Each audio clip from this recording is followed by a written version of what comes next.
Olá pessoal, tudo bem? Aqui é o Pedro Neto, mais uma vez com vocês. Eu tenho recebido diversos e-mails, diversos questionamentos a respeito de proposta de honorários.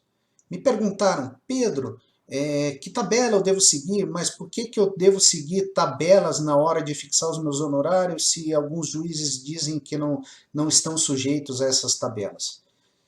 Também algumas pessoas me perguntaram a respeito dos casos de como fixar honorários em casos em que foi concedida assistência judiciária gratuita para a parte autora, para a parte litigante que está movendo esse processo. Primeiro, com relação à indicação que eu dei para vocês de sempre seguirem uma tabela orientativa, seja do sindicato da sua categoria, seja da associação de peritos da sua região, isso é importante para que você dê um embasamento forte aos seus honorários, para que você demonstre para o juiz que você não simplesmente disse, o meu honorário é esse e fim de papo. Não, você está seguindo orientações de outros profissionais que trabalham na sua área, ou seja, a hora de trabalho que você está usando para orçar os seus honorários não é algo que saiu da sua cabeça, tá? E outra pergunta que tem me feito, Pedro, mas puxa, os advogados sempre contestam as propostas que eu apresento. Eu já falei para vocês algumas vezes, tá, que justamente em função disso, é muito bom que vocês tenham a sua proposta de honorários muito bem embasada, ou seja, que você demonstre qual o trabalho, todo o trabalho que você terá, o volume de trabalho, qual a complexidade dos assuntos que serão tratados nessa prova técnica, né?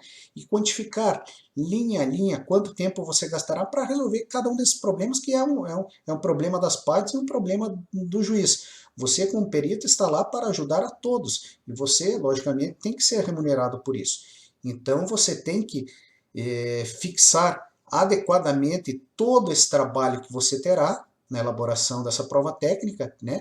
E quantificar com base nas tabelas orientativas, demonstrando que você está seguindo valores de mercado, que não é algo que saiu da sua cabeça. Ok? Então, gente, procurem sempre utilizar as tabelas orientativas do sindicato, da sua categoria, do conselho regional ao qual você esteja vinculado, de alguma associação na qual você esteja vinculado também. Tá? Com relação à assistência judiciária gratuita, isso é um negócio complicado. Até o Peritos ali atrás, ele está desesperado porque está tentando cobrar honorários de trabalhos que fez há 5, 6 anos atrás e não consegue porque efetivamente é um parto. Se vocês já sabem, assistência judiciária gratuita tá, é uma condição que foi dada às pessoas que recorrem à justiça. Tá? Existe uma lei, a Lei 1060, de 5 de fevereiro de 1950, tá? Na qual diz que quando as pessoas não tiverem condições de arcarem com as custas processuais, o Estado proverá isto a elas. Tá? Só que naquela época, isso quem me disse foi um desembargador. Há alguns anos atrás eu participei de um evento no Conselho Regional de Contabilidade aqui do Paraná. O desembargador falou, naquela época valia o fio do bigode das pessoas, ou seja, se a pessoa dizia que não tinha condições é porque ela não tinha. Tá? Hoje é bastante complicado, porque todo mundo pede assistência judiciária gratuita. Tá? E o que acontece muitas vezes? Às vezes o juiz de primeira instância ele tenta verificar se a pessoa que está pedindo a gratuidade da justiça realmente não tem condições para arcar com essas custas processuais. Pede cópia de declaração de imposto de renda, verifica que a pessoa possui patrimônio, possui, digamos, uma verba mensal que justifica a possibilidade de pagar essas custas e indefere. O problema, gente, é que isso, daí normalmente as partes recorrem à segunda instância, né, e na segunda instância eles olham na letra fria da lei, que diz que basta uma declaração de próprio punho da parte dizendo que não tem condições de arcar com essas custas, sem que isso prejudique o seu sustento mensal e acabam concedendo assistência judiciária gratuita. Nesse caso, você, perito, receberá ao final do processo, certo? Quando do trânsito em julgado, né? Da parte perdedora, ou se a parte perdedora for beneficiária da justiça gratuita do Estado. Mas aí existem diversos complicadores, tá? Porque ninguém estará preocupado em pagar o perito, certo? Vão cobrar, as partes vão cobrar os seus honorários, o valor que eventualmente elas ganharam em função dessa lide, certo? Mas o perito vai ficar esquecido. Então, se você não se movimentar, não correr atrás, você não receberá seus honorários, tá? Na maioria das vezes, o que os juízes, o que é, digamos, recomendável, que você solicite, após o trânsito em julgado, uma certidão, tá? Que o juiz emita uma certidão para a cobrança dos honorários em assistência judiciária gratuita, ou seja, nos casos em quem ficará responsável pelo pagamento desses honorários seja o Estado. Tá? Nos outros casos, você pode, no próprio processo de origem, você peticiona pedindo, por exemplo, digamos que você fez uma perícia num caso em que era uma revisional bancária e o banco perdeu.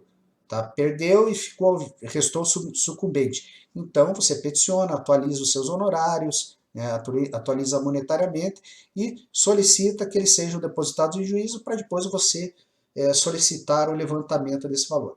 Mas quando é para receber do Estado, você tem que solicitar essa certidão. Com base nessa certidão, você vai entrar com um processo na vara pública do seu Estado, solicitando o pagamento desses honorários, visto que a parte que restou sucumbente é beneficiária da assistência judiciária gratuita. Mas aí, gente, existem diversos complicadores. Por exemplo, aqui no estado do Paraná, até janeiro de 2018, os processos que tiveram trânsito em julgado até janeiro de 2018, existe uma resolução do Tribunal de Justiça que diz que os honorários serão pagos pelo Tribunal de Justiça e não pelo Estado.